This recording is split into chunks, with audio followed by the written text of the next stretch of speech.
In order to record your New Brunswick practice hours, you need to have at least one employer entered in your profile.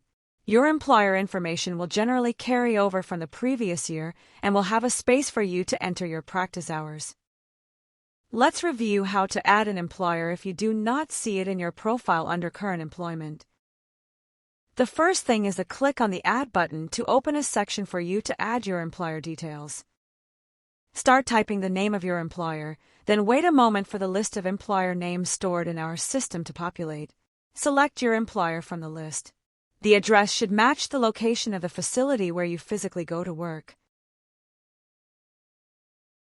If you are self-employed, do not add your business name as an unlisted employer.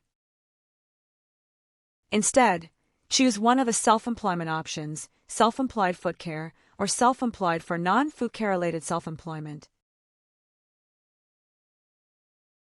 Next, choose the title that best fits the position you hold with that employer, or your self-employment. You may enter the employer's phone number and your start date.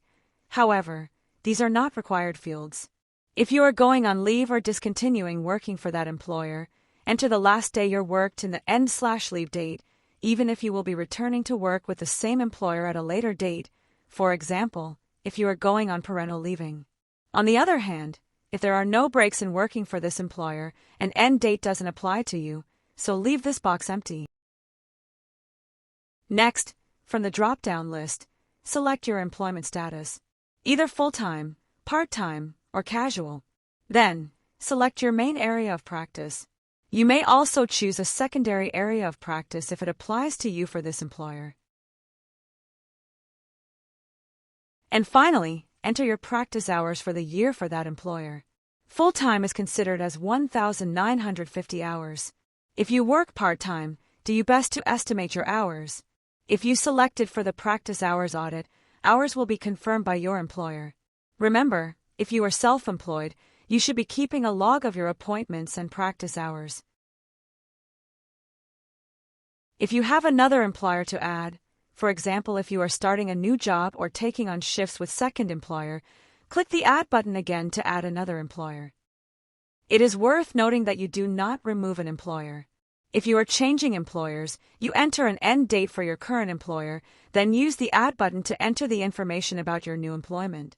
This keeps a complete timeline of employment in your account records. In this example, you can see this LPN worked at Kingsway and with Extramural in 2022. Then, in 2023 you can see that they had no hours at Kingsway and worked full-time with Extramural. And finally, only Extramural shows as an employer for 2024, and the LPN would have entered an end date for Kingsway in their renewal. So, Kingsway no longer shows up as current employment. However, it remains in the employment history.